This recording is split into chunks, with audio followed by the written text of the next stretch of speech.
오늘 베드로 후서에 대해 우리가 베드로 후서를 계속해서 말씀을 나누고 있는데 오늘 베드로서 2장 1절의 말씀을 가지고 2장 1절부터 8절까지 말씀을 가지고 함께 가짜들의 최후라는 제목으로 말씀을 나누고자 합니다. 오늘날 세상에 참 가짜들이 참 많습니다. 상품도 우리가 만드는 상품들도 참 가짜를 진짜처럼 만들어서 파는 사람들이 정말 많죠. 흔히 말해서 그런 가짜 상품을 뭐라고 하죠? 짝퉁 뭐 이렇게 얘기를 하죠. 진짜를 진품 그리고 가짜를 가품 이렇게 얘기도 합니다. 그래서 진짜와 가짜를 분별해 보려는 그런 그 방법들도 참 많이 있습니다. 예를 들어서 여러분이 좋아하시는 다이아몬드, 가짜와 진짜를 분별하는 방법이 있다고 합니다. 큐빅을 가지고 다이아몬드를 똑같이 만들지 않습니까? 우리 같은 사람은 언뜻 보면 큐빅과 다이아몬드를 바로 이렇게 구별해 내기가 참 쉽지가 않습니다. 그런데 이 큐빅과 다이아몬드를 쉽게 구별할 수 있는 방법이 있다고 해요. 그것은 뭐냐 하면 하얀색 종이에다가 얇은 검은색 선을 쭉 건 다음에 거기다가 큐빅과 다이아몬드를 올려놓으면 확실히 구별이 된다고 해요. 큐빅은 그 얇은 선 위에 올려놓으면 그 선이 그대로 일자로 쭉 보인다고 해요. 그런데 다이아몬드는 빛을 막 안에서 막 서로가 반사를 시키기 때문에 그 검은 선 위에 다이아몬드를 올려놓으면 다이아몬드 전체가 검게 보인다고 합니다. 그래서 이걸 가지고 쉽게 구별할 수가 있다고 합니다. 다른 여러 이제 가짜 상품들도 뭐 이런 방식은 아니겠지만 저마다 구별하는 방법들이 다 다양하게 있다고 하죠. 오늘 본문 말씀에도 보면 가짜 선지자들, 즉 거짓 선지자들과 거짓 선생들에 대한 분별법을 말씀해 주고 있습니다. 크게 세 가지를 말씀해 주고 있는데 첫 번째로 1절 말씀을 보면 거짓 선지자들, 거짓 선지자들이 있고 선생들이 있는데 그들이 멸망하게 할 이단을 가만히 끌어들인다라고 말씀을 합니다. 그들이 멸망하게 할 이단을 가만히 끌어들인다는 거예요. 이것이 아주 유명한 이단인 신천지 아시죠? 신천지 수법과 정말 비슷합니다. 신천지가 자기들이 훈련시킨 사람을 평범했던 어느 교회에 타겟을 딱 목표를 잡아가지고 세가족인 것처럼 등록을 시킨다고 하죠. 그러면 그 사람은 처음에는 아주 순진한 초신자인 것처럼 등록을 하고 그 교회에서 아주 세가족 교육부터 시작해가지고 열심히 교육도 받고 소그룹 모임도 열심히 참석하고 예배도 열심히 참석하고 교회일이 뭐 있으면은 열심히 가서 순수한 마음으로 참석하는 것처럼 하면서 교회일도 열심히 합니다.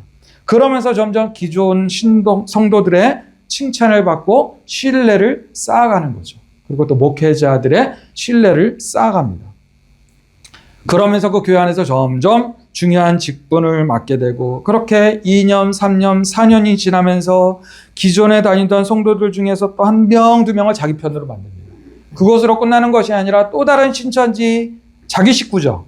세가족으로 전도해 오는 것처럼 해가지고 세가족으로 등록을 시키고 그 사람도 똑같이 그렇게 몇 년 지나면서 열심히 교회에 참석하면서 교회의 중요한 일들을 같이 하게 되는 것이죠. 그러면서 한 명, 두 명 포섭을 해가지고 한 무리를 만든다는 거예요.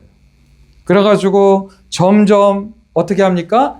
신천지인 자기들끼리 입을 맞추어서 하나 둘씩 교회에 대한 불만을 이야기하게 한다는 거죠. 교육자들에 대해서 불만을 일으키고 더 나아가서는 이제 교회 담임 목사님한테 불평불만을 하게 만듭니다. 담임 목사님이 전하는 말씀이 뭔가 잘못됐다라고 하면서 또 교회에 분란을 일으킵니다. 교회를 반으로 쪼개지게 만들고 심지어는 그 담임 목사님을 쫓아내기까지 합니다. 그러면서 나중에 그 교회를 신천지가 접수한다는 거예요. 이것을 신천지에서는 뭐라고 하는 줄 아세요? 다 들어보셨을 거예요. 산 옮기기 수법이라고 합니다. 산 옮기기 작전이라고 해요. 오늘 본문 말씀대로 멸망하게 할 이단을 이렇게 가만히 끌어들인다는 거예요. 이 초대교회에서도 이런 모습들이 있었다는 것입니다. 그것으로 끝나는 것이 아니라 1절 후반절에서 이렇게 말씀하고 있어요. 1절 후반절의 모습을 보면 자기들을 사신 주를 부인하고 임박한 멸망을 스스로 취하는 자들이다. 자기들을 사신 주. 이게 무슨 뜻이냐면 이 말씀은 예수 그리스도께서 모든 사람들을 자기의 핏값으로 사셨다는 거예요. 자기들을 사신 주. 예수님께서 자기의 핏값으로 모든 사람들을 사셨다는 것이죠. 십자가의 죽으심으로 대가를 치러 주셨다는 것입니다. 예수님이 십자가에 달려 죽으신 것은 단지 예수님을 믿는 몇 사람만을 위해서 죽으신 것이 아니라 모든 인류를 위해서, 죄로 인해서 저주받은 모든 만물들을 위해서 죽으셨다는 의미인 것입니다. 그렇기 때문에 여러분, 이 예수님의 십자가 사건은 온 지구의 역사에 있어서 가장 중요한 사건이다라고 할 수가 있는 것입니다. 그런데 이렇게 중요한 사건을 예수님께서 피값으로 우리 죄인들을 사신 이 사건을 부인한다는 거예요. 그러면서 예수는 실패했으니까 내가 구원하겠다, 내가 메시아 역할을 하겠다 이러면서 앞장서는 사람들이 있다는 것입니다. 이런 사람들을 일컬어서 우리는 이단이라고 하는 것이죠. 그리고 이런 사람들의 최후를 뭐라고 말씀하고 있습니까? 이런 자들은 임박한 멸망을 스스로 취하는 자들이다라는 것입니다. 어떻게 멸망하는지에 대해서는 잠시 후에 나오니까 이따가 나누도록 하겠고요. 그리고 두 번째, 거짓 선지자, 거짓 교사들의 특징을 2절에서 말씀하고 있습니다. 우리 2절 한번 같이 한번 읽어볼까요? 2절 시작. 여럿이 그들의 호색하는 것을 따르리니 이로 말미암아 진리의 도가 비방을 받을 것이고. 두 번째 특징이 뭐예요? 호색한다는 것이죠. 호색한다. 호색이라는 헬라어 단어가 아셀게이아이스라는 단어인데, 이 단어는요, 반복되는 음란, 반복되는 방탕한 행위들을 뜻합니다. 거짓 선지자들, 거짓 선생들의 모습이 이러하다는 것이죠. 이단들의 모습이 이러하다는 것이죠. 지금 여러분 실제로 보세요. 우리나라에서 자칭 메시아라고 하는 이단들, JMS 정명서 아시죠? 통일교회 문선명, 신천지 이만희, 하나같이 다 음란하고 방탕합니다. 우리나라에 이런 자칭 메시아, 자칭 보혜사라고 하는 사람들이 몇 명인 줄 아세요? 약 40여 명이 있다고 합니다. 전 세계적으로는 1,500명가량이 내가 메시아다, 내가 보혜사다 이렇게 주장하는 사람들이, 이런 사람들을 가만히 보면 진짜 하나같이 방탕하고 음란한 생활들을 하고 있다는 것입니다. 자, 그리고 또 이런 거짓 선지자, 거짓 선생들의 특징이 세 번째로 탐심이에요. 탐심. 3절에서 말씀하고 있죠. 3절. 그들이 탐심으로써, 우리 3절 한번 같이 한번 읽어볼까요? 시작. 그들이 탐심으로써 지어낸 말을 가지고 너희로 이득을 삼으니 그들의 심판은 옛적부터 지체하지 아니하며 그들의 멸망은 잠들지 아니하느니라. 자, 이런 자칭 메시아 선지자들의 목적과 동기가 무엇이라는 거예요? 탐심으로 지어낸 말을 가지고 이득을 삼는다는 것입니다. 탐심으로 지어낸 말을 가지고 자기들의 이득을 채운다는 거예요.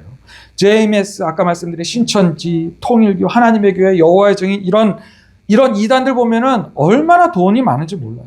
그들의 재산은 추정할 수 없을 정도라고 합니다. 그들의 돈이 다 어디서 나왔을까요? 자칭 메시아라는 거짓말로 사람들을 속여서 그 사람들로 하여금 돈을 가지고 오게 하는 거예요. 갖다 바치게 하는 겁니다. 그 돈으로 또 여기저기 사업을 해가지고 어마어마한 기업을 이루고 자자손손 자신들의 배를 채우고 있는 것입니다. 자, 세 가지 거짓 선지자, 거짓 선생님들의 이단의 특징 뭐예요? 첫 번째는 가만히 침투해서 의심하게 만들고 미워하게 만들고, 그래서 결국에는 다투다가 분열하게 만든다는 것이고요. 그리고 두 번째는 음란하고 방탕한 행위들을 한다는 것이죠. 그리고 세 번째로 탐심으로 지어낸 말을 가지고 자신들의 이득을 취한다고 했습니다. 요즘에 이단들이 얼마나 돈이 많은지 모릅니다. 그 돈을 가지고 여기저기 로비도 하고 결탁해가지고 권력과 결탁을 해가지고 자신들을 지키고 유지하려고 얼마나 애를 쓰는지 모릅니다. 이러면서 이단들이 점점 더 커져가고 있어요. 그런데 여러분, 이런 거짓 선지자, 이런 거짓 선생들, 거짓 메시아들의 최후는 어떻게 될까요? 3절에서 말씀하고 있죠. 그들의 심판은 옛적부터 지체하지 아니하며 그들의 멸망은 잠들지 아니하느니라. 아무리 자칭 메시아 하더라도, 메시아한다고 주장한다 할지라도 그들은 다 사람이잖아요. 언젠가는 때가 되면 죽을 수밖에 없는 것입니다. 이미 죽은 많은 메시아들이 많잖아요. 결코 그들은 영원할 수 없는 것이고 지체하지 아니하고 결국에는 멸망하게 되는 것입니다. 그 거짓 선지자들, 거짓 메시아들의 멸망은 그리고 잠들지 않은 멸망이다라고 말씀하고 있습니다. 베드로전서 4절에서는요, 2장 4절에서는 이 이단들의 심판이 범죄한 천사들을 심판하시는 것과 같이 비교를 하고 있습니다. 이 4절 말씀이 사실은 신학적으로 좀 논쟁이 많이 있는 부분이라 가지고 굉장히 조심스러운 부분들이 있습니다. 우리 4절 같이 한번 읽어볼까요? 시작. 하나님이 범죄한 천사들을 용서하지 아니하시고 지옥에 던져 어두운 구덩이에 두어 심판 때까지 지키게 하셨으며. 이 4절 말씀에 범죄한 천사들에 대한 이야기가 나오죠. 이 부분은 당시 유대인들 사이에 익혀지던 에녹서라는 그 외경의 책이 있어요. 이 에녹서의 내용을 이 베드로가 참조한 부분이다라고 할 수가 있습니다. 예수님의 제자 중에 유다라는 제자가 있거든요. 나중에 이제 유다서를 기록한 제자인데, 유다서 1장 6절에도 보면 이 에녹서를 참조한 타락한 천사에 대한 내용이 나오는데, 나중에 집에 가셔서 한번 찾아보시기 바랍니다.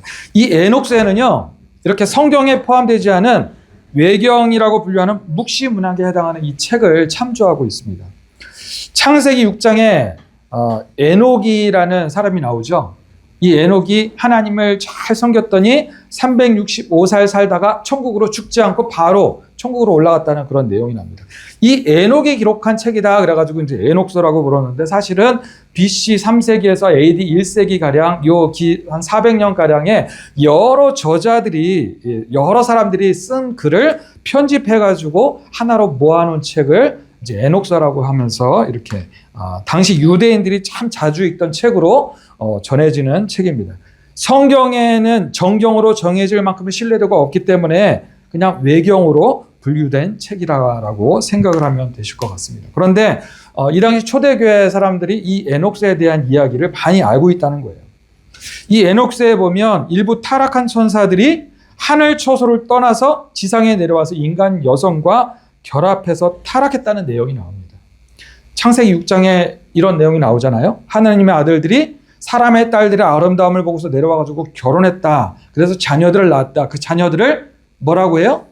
혹시 아시는 분? 네피림이라고 이름을 붙여가지고 아주 기고리장대하고 큰 거인족이다, 이 용사였다라는 내용이 나옵니다. 이 내용을 토대로 예전부터 내려오던 여러 이야기들을 종합해가지고 이 에녹서를 기록했다라고 고대 문서를 연구하는 사람들이 그렇게 말을 하는데, 이 베드로와 유다도 이 에녹서의 일부를 인용해서 오늘 이 본문 말씀을 통해서 기록을 했다고 하는 것이죠.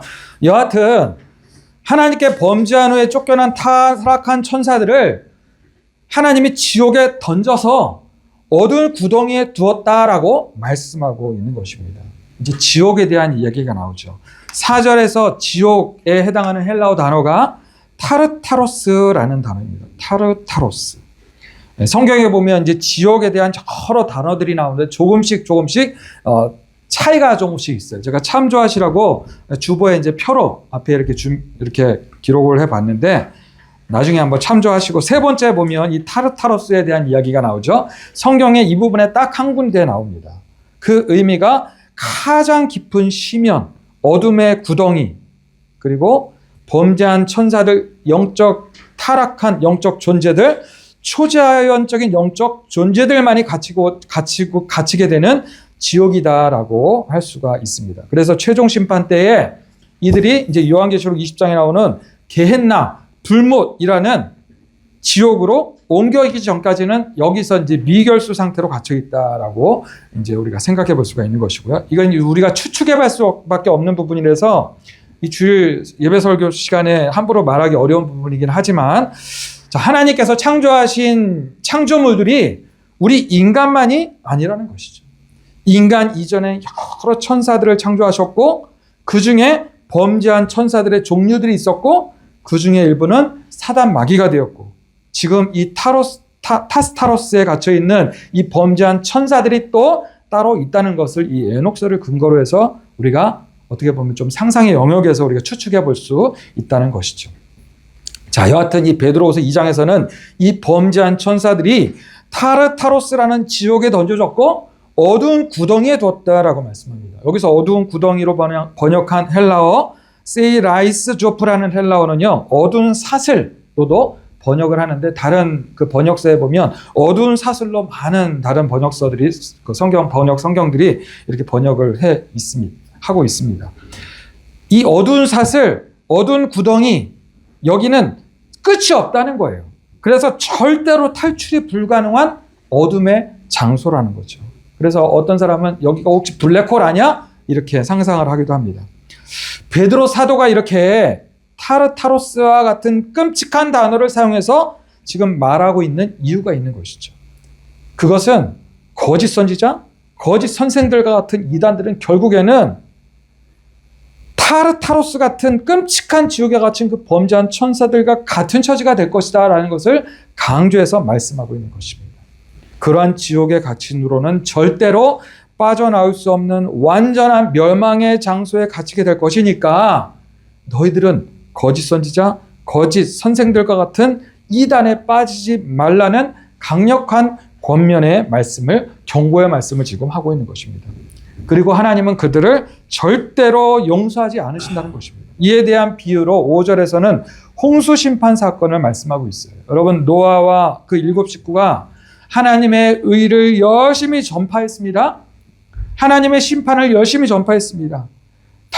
그런데 당시 타락해 있던 모든 사람들이 이 노아의 말을 믿지 않았다는 것입니다. 100년 동안이나 노아가 열심히 하나님의 심판의 날을, 하나님의 의를 전파했지만 아무도 그 하나님의 말씀을, 이 노아의 말을 믿지 않았다는 것이죠. 이 노아의 의의 말씀을, 심판의 말씀을 믿지 않았던 모든 불신앙의 사람들 어떻게 되었습니까? 결국에는 홍수 심판으로 다 멸망당하고 죽었다는 것이죠. 그리고 6절과 7절에서는 소돔과 고모라 사건을 비유로 들어서 말씀합니다. 여러분, 소돔과 고모라 성의 대표적인 죄악이 무엇이라고 말씀하고 있어요? 무법한 자들의 음란한 행실들이었다는 것이죠. 이 소돔과 고모라는 도덕적으로나 사회적으로나 너무나도 부패해 있었습니다. 그런 사람들 가운데서 유일하게 이 롯은 믿음을 지키면서 고통을 당하였지만 롯은 끝까지 자신의 믿음을 지켰다는 것이죠. 우리가 잘 알다시피 하나님께서 롯을 위해서 천사들을 보내시죠. 그래서 천사들로 인해서 롯과 그 가족들이 구원을 받습니다. 그리고 특별히 8절을 보면 괄호를 쳐놨습니다. 괄호.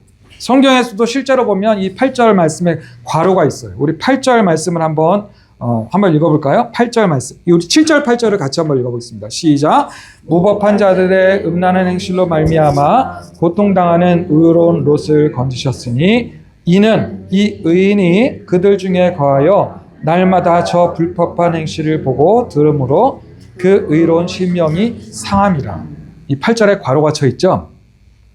자, 롯이 너무나도 죄악으로 타락해 있는 소돔과 고모라에서 살아가고 있었습니다.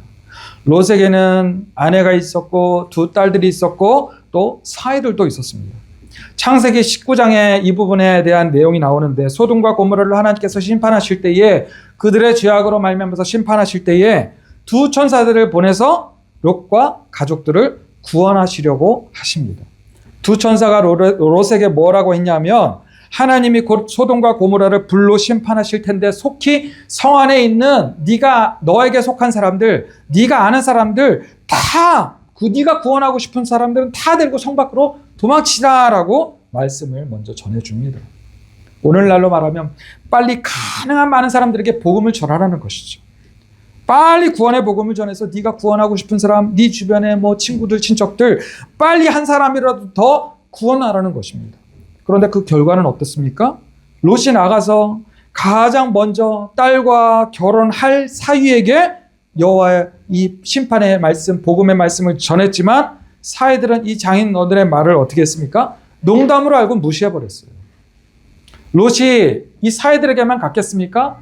밤이 새도록 아침 동이 트기 전까지 평소 그래도 알고 지내던 친구들, 알고 지내던 사람들에게 심판의 메시지를 열심히 전했지만 결국에 구원받은 사람은 롯과 두 딸들밖에 없었다는 것입니다. 아내는 함께 도망가다가 어떻게 했어요?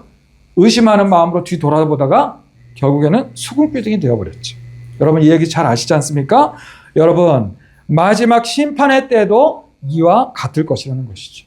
아무리 우리가 심판의 메시지를 전해도 구원의 이 복음의 메시지를 전해도 세상에 취해 있는 사람들의 귀에는 들어오지 않는 것입니다. 농담으로 여겨지는 것입니다. 이렇게 평안한데 무슨 그런 일이 일어나겠어. 이렇게 하늘이 화창한데 무슨 하늘에서 홍수가 내리겠어. 비가 내리겠어. 이렇게 즐겁고 짜릿하고 행복하기만 한데 무슨 하늘에서 불이 떨어지겠어. 천국 복음을 전하는 우리들을 비웃는 것입니다. 여러분, 우리가 지금이라도 길에 나가서 예수 천당 불신지옥 외치면 비아냥거리고 그렇게 넘어가 버리는 사람들이 참 많을 것입니다. 그러다가 노아의 홍수 때처럼, 이 소돔과 고모라 때처럼 심판의 날이 우리 아까 찬양한 것처럼 도적같이 임하게 되는 줄을 여러분 꼭 기억하시길 바랍니다. 아까 베드로 8절에서 괄호를 치고서 부연 설명을 하고 있다라고 말씀을 드렸는데, 우리 8절 말씀을 보면 이는 이 의인이 그들 중에서 거하여 날마다 저 불법한 행실을 보고 들음으로 그 의로운 심령이 상함이라. 이 베드로가 이렇게 괄호를 친 이유가 있습니다. 베드로가 본 롯의 의로움은 롯이 완전히 도덕적으로 완벽했다는 게 아니에요. 롯은 소돔과 고모라의 그 타락하고 음란하고 죄악된 문화 속에서 살 수밖에 없었지만 그들의 죄의 문화를 타락한 사람들과 그들과 함께 즐기지 않았다는 것입니다. 거절하고 거부했다라고 하는 것이죠. 최선을 다해서 거절하고 거부했다는 것입니다. 하지만 롯은 눈앞에 보이는 그 죄악들 때문에, 그 온갖 죄의 유혹들 때문에 사실은 자신도 자신의 마음이, 자신의 양심이 늘 고문당하듯이 싸우면서 괴로워했다는 것입니다. 롯이 이 하나님의 의를 지키는 것이 너무나도 괴롭고 힘들었다는 것이죠. 우리는 그렇지 않겠습니까, 지금? 그러나 베드로는 그러한 롯의 모습 자체를 하나님께 속한 의로운 자라는 증거라고 말하면서 8절에서 특별히 이렇게 괄호를 치면서 그러한 롯의 모습을 강조하고 있는 것입니다. 여러분, 우리도 이 소돔과 고모라와 같은 죄악으로 가득한 이 세상 가운데 우리가 살아가고 있습니다. 요즘에 우리 주변에 얼마나 음란과 쾌락과 탐심과 온갖 중독과 미움과 증오와 거짓과 다툼과 살인의 죄악으로 가득해 있습니까? 이 소돔과 고모라 이상으로 타락해져 있는 세상이 오늘날 이 세상인 것입니다. 이런 세상 가운데 살아갈 우리 자녀들을 보면 너무나도 참 마음이 안타까운 것이죠. 그렇다면 이러한 세상 속에서 우리는 얼마나 롯과 같이 믿음을 지키고 신앙을 지키면서 하나님의 거룩한 자녀로 살아가려고 날마다 애쓰고 있는지를 우리가 돌아보아야 하는 것입니다. 그러므로 이 소돔과 고모라 같은 이 세상 속에서 하나님의 거룩한 자녀로 살아가려고 날마다 안타까워하면서도 가슴을 치면서 애쓰라는 그런 의미로 이 베드로 사도가 8절에서 이렇게 괄호를 치면서 특별하게 부연 설명을 하고 있다는 것입니다. 뿐만 아니라 실제로 지금 얼마나 우리 가운데 이단들이 넘쳐나고 있습니까? 요즘에 보면 대학 교수, 의사, 변호사, 판사, 정치인, 기업인들 하나같이 똑똑한 사람이라도 어리석게도 이단에 그냥 빠져 있는 사람들이 은근히 너무나도 많습니다. 이러한 세상 속에서 우리가 끝까지 순전한 복음, 순전한 믿음을 지키면서 살아가야 하는 것이 우리가 당연히 해야 할 의무인 것입니다. 그래서 오늘 말씀의 결론은 두 가지입니다. 먼저는 거짓 선지자들, 거짓 선생들, 이런 이단들, 이런 가짜 복음을 전하는 사람들에 대해서 하나님은 절대로 용서가 없고 결국에는 지옥 멸망을 당할 것이다 라는 경고의 말씀을 우리가 기억해야 되는 것이고요. 그럼에도 하나님의 경고에도 불구하고 복음을 비웃고 농담으로 했던 사람들은 모두 지옥 멸망의 심판을 받게 될 것이다 라는 것을 우리가 기억해야 되는 것이고, 그리고 복음의 말씀을 듣고 회개하고 삶을 돌이켜서 하나님께로 돌아오는 그 하나님의 은혜를 입은 우리들은 구원을 받게 될 것이다 라는 소망을 가지며 살아가야 하는 것입니다. 여러분, 저 천국, 저 영원한 천국, 우리 하나님 아버지가 계시는 그 하나님의 나라에서 이 자리에 계신 우리 모두가 한 사람도 빠짐없이 영원한 기쁨을 누리는, 구원의 기쁨을 누리는 저와 여러분들이 되시기를 주님의 이름으로 축원드립니다. 기도하겠습니다.